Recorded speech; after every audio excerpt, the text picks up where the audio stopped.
such a long time. There's just been so much that has gone on lately, and I didn't get a video up last week, and I felt so bad about it. If you remember a few weeks ago in my life update, I told you guys that I had been sick, and I said that I had thought that I had COVID. Well, turns out I didn't, but I did get COVID for real last week, and that's why I didn't get a video up for you guys. I was just so sick, and you can still kind of, I'm still congested.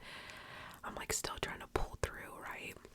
But I can't believe it. I just can't believe that I got so sick back to back. But either way, anyway, doesn't matter. I missed you. I missed you. I missed you so much, and I hope that you are doing well. Let me know how you've been doing. Just tell me something good. I need to hear something good. But I hope that you've been well. And I'm just happy that we get to be together today. Also, too, I have makeup on my shirt or my sweater. I don't know what happened. I'm just kind of a hot mess express right now. I'm trying to calm down. Just so much I want to say. But today we are doing our August reading wrap up. I know I say it every single time I film a wrap up, but how the heck did August end? It's literally September 5th. Yeah, September 5th, and what the hell? I mean, I'm so excited for fall and all the fall vibes and Halloween and Thanksgiving, Christmas, blah, blah, blah, blah, blah, blah. But I'm didn't the year just start? It's crazy. It's crazy. It's crazy. It's crazy. But, I'm just so happy that I get to be here with you, sitting down with you, talking with you, talking with you, talking with you, talking with you. I've missed you. I literally missed you so much. I've been seeing all of your comments on my last few videos. I just want to say thank you so much for all of the love that you all have been showing, that you have been showing on my last 2 or 3 videos. It means so much. Sorry, I had hair on my face. It means so much to me, and I'm seeing all your comments, and I'm responding, obviously, and just thank you from the bottom of my heart. Thank you so much for being here and interacting, and just all the love that you've been giving me. If this is your first video of mine that you're seeing, well, my eyelash is falling off. Thank you for joining us. Subscribe, join the family. Anyways, I'm done blabbering and just going off. We're gonna get into our reading wrap up for August. I low-key read a lot. I read 5 books in August, which is one more than my monthly average. And I read a lot of good things. I also DNF'd something. I read something from one of my favorite authors that I actually didn't like. So we have a lot to get into. Okay, so let's just get into it. Okay. So the first book that I read in August was The Worst Kept Secret by Q.B. Tyler. I read another book by Q.B. Tyler either at the end of last year or the beginning of this year, and it was so good. I loved it so much that the book was so good that I didn't want to read any of her other books right away, to kind of make sure I had something, saved for later.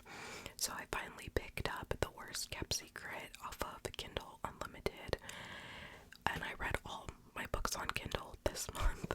But yeah, so I read The Worst Kept Secret, and it was okay. It is a best friend falls, best friend's dad.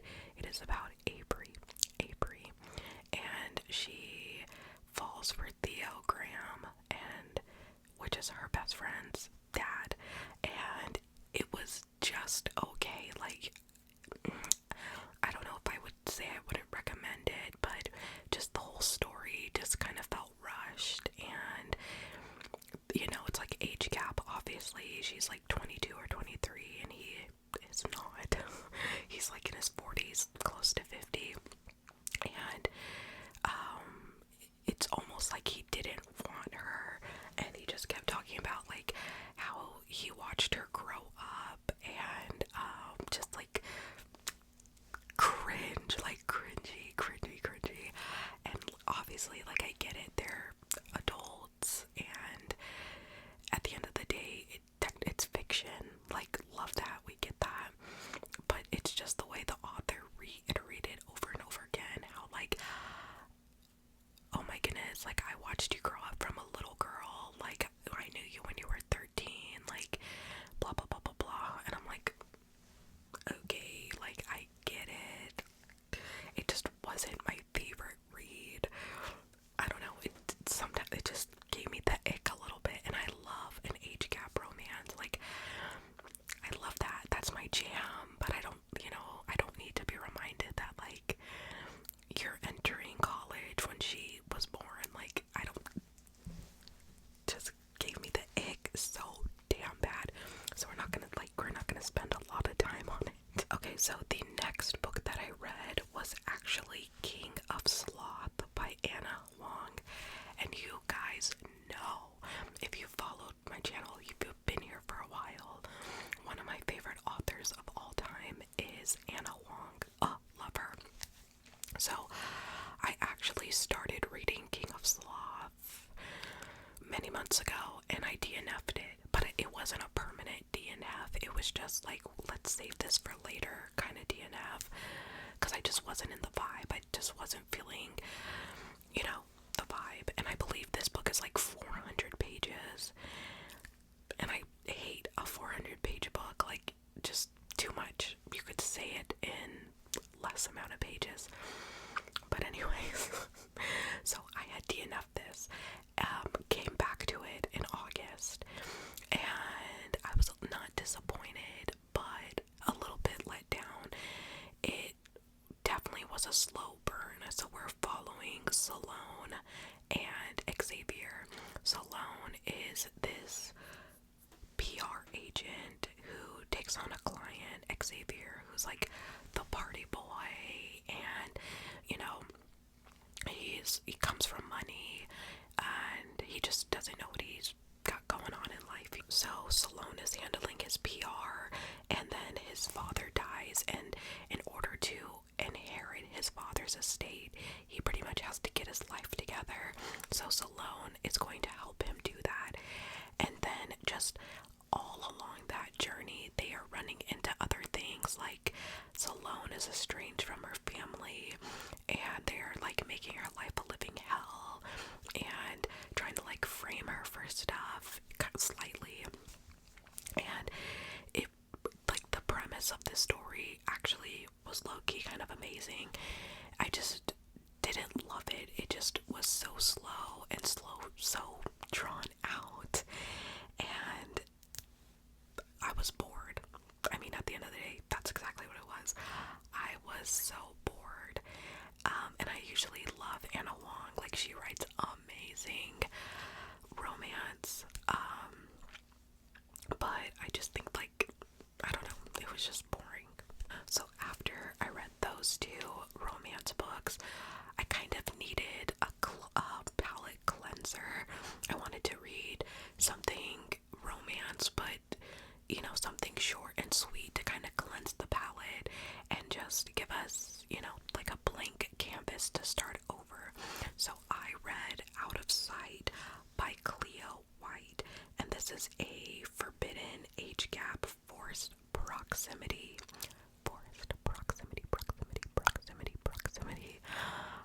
romance.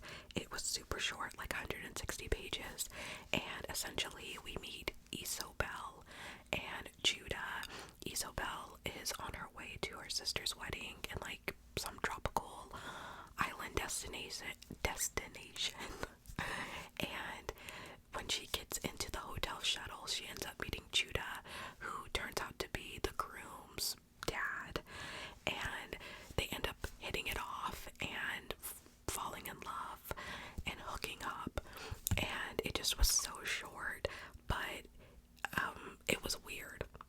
I don't know, he like right off the bat, he was just like, I'm so in love with you, and you're just like the most beautiful girl I've ever met, yada yada yada, yada yada yada, yada yada yada, yada yada yada. And it's like, that's all good and dandy, but they also had like never met before, they didn't know each other, and just right off the bat he was like, I want to knock you up, I want to marry you, all of these. He was love bombing her. Oh my god, now that I'm thinking about it, girl, he was love bombing you. But that's what it felt like. And I understand that the author kind of had to like, you know, kind of show that attraction and show that interest quickly because it's 160 pages, like, you know. But it just didn't feel real. And then Isobel has all this drama with her family. They're estranged from each other. Her mom ends up like slapping her in the face. Like, it was crazy, crazy, crazy, crazy, crazy, crazy, crazy, crazy. And the bride and groom end up like finding out about them. Girl, it was a messy, messy, messy story. I just didn't like the way that it was written. I think when I wrote in my notes, I gave it 2 stars. I just really wanted something to like refresh my reading palette and, you know, kind of just have a fresh start before I read something longer and heavier. But I don't know if I would even like pick up another book by this author. I know that a lot of people love their writing. I just wasn't crazy about this book. Maybe I just got a bad one. I don't know. But I gave it 2 stars, and that is what it is. Sorry. I did DNF'd. I did DNF a book this month, and it was an Anna Wong book. It was If We Ever Meet Again. I've been wanting to read this series and this book for such a long time. Girl, I got like 10% into it and I just was not feeling it. I was not feeling the vibe, anything. It was a kind of like a college athlete romance, and I got 10% in, and just like right off the bat, the main male character was just douchey, weird. And it takes place in like China, I believe they're like studying abroad. I don't know, the vibe just was not immaculate. So I was like, I'm not gonna even waste my time. I'm not even gonna try to give it the benefit of the doubt. I'm just gonna DNF it. If you've read that series, let me see what the series is called. Okay, it is the If Love series by Anna Wong. I had to Google it. If you read it and the other books are good, please let me know, because I'd love to give it, you know, another try. Maybe this first book just wasn't my cup of tea, but I think the second book too is like a continuation of the first book. So actually, maybe I won't like it. I don't know. Let me know if you read it. Let me know what you think about it. Second to last book. This book, you guys, was The Redeemer. This book, oh my goodness, it's part of a series. Let me calm down a little bit because I'm gonna get too excited. It's part of a series. I wish I would have bought the physical book because I did read it on Kindle. And I'm gonna read the other books. The book that I read was Get a Life, Chloe Brown by Dahlia Hibbert. This book was so adorable, so cute, just so amazing. I loved every single minute of reading this book. We're following in this story Chloe Brown. She is chronically ill. She has fibromyalgia and some other stuff. She comes from a wealthy family.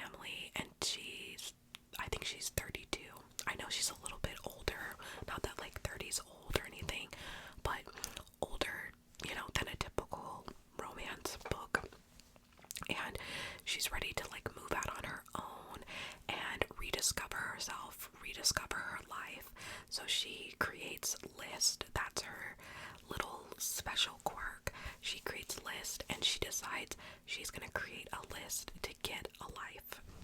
Because it is time, she's ready. She went through a bad heartbreak and everything with like her health. She just feels like she's stunted.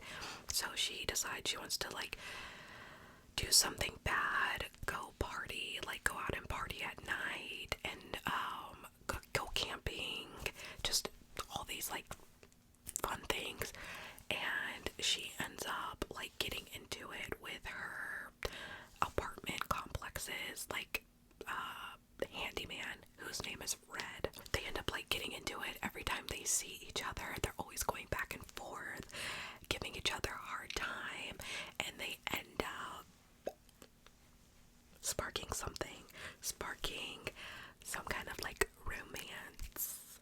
And it was just so adorable, like the progression through the story of them like getting to know each other and discovering each other, and also too kind of like the insecurity and anxieties that come with a new relationship. It just was so good. I'm so excited to read the second book, and I loved the representation in this story because Chloe is a black girl, Red is white, but then also like Chloe dealing with her chronic illnesses and being a black girl and just like everything. It just was so well written. The romance was amazing, and I even love that the author took into like consideration, you know, being intimate with somebody and having a chronic disability and like chronic pain. And it just like the little details in this story weren't forgotten, which are so important, and I just loved it. It was so good. I bet that you are so tired of hearing me talk about romance novels. Well, you're in for a treat then, because in August I did read kind of like a psychological thriller, and I read If You Tell a Lie by Lucinda Berry. This is my first Lucinda Berry book that I've read, and it was nothing short of amazing. It was actually really good. I think for me, like, reading anything outside of romance is either hit or miss. Like, it can be a little bit hard for me to get into other genres, especially when I've been focusing so heavily on romance. But no, I read If You Tell a Lie, and this follows the story of four girls: Blakely, Grace, Meg, and Thera, and they kind of are childhood best friends. Like, the group of them, they met one summer at a summer camp, and they went to it every year, and it was for not like special kids, but special kids in the sense of like the nerdy school driven kids who typically don't make a lot of friends throughout the school year. They go to this camp and they get to just be themselves. So these girls all went to camp every year all the way up till their senior year.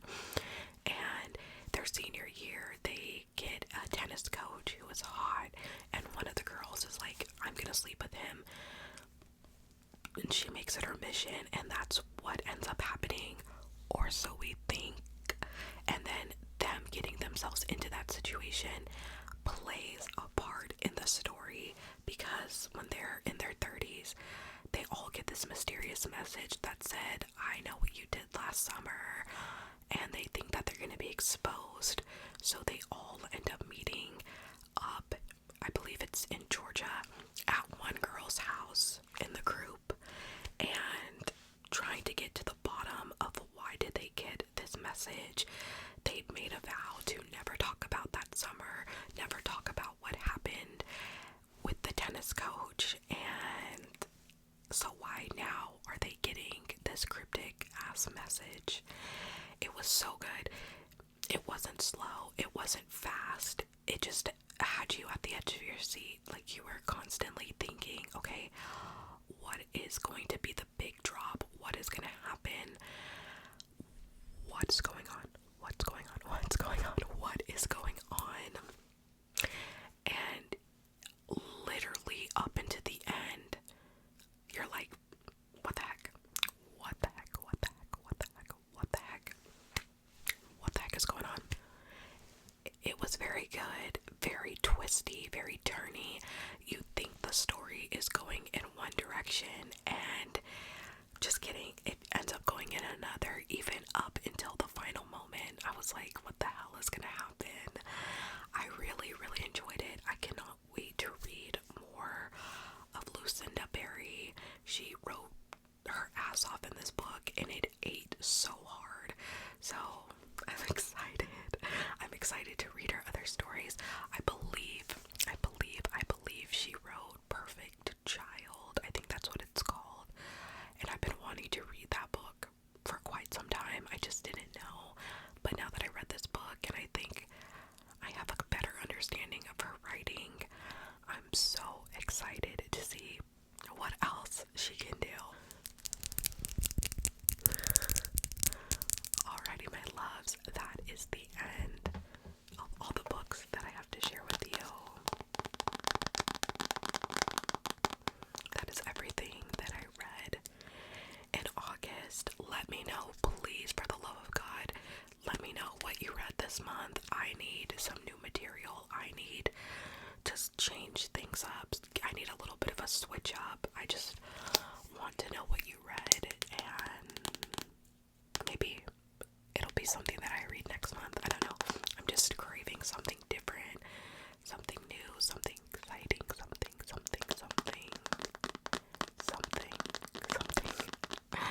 I'm sending you so much love. I hope that you are doing well. I hope that you continue to stay well, stay healthy. Don't be like me, girl. Don't be like me. And I don't know. I'll see you in my next video. I don't know what that noise was. I'm so sorry. But anyways, I will see you in my next video. I'm sending you so much love and good light and positive energy, good vibes, whatever you're needing to get through. I'm just sending it all to you. I love you so much. I will see you in my next video.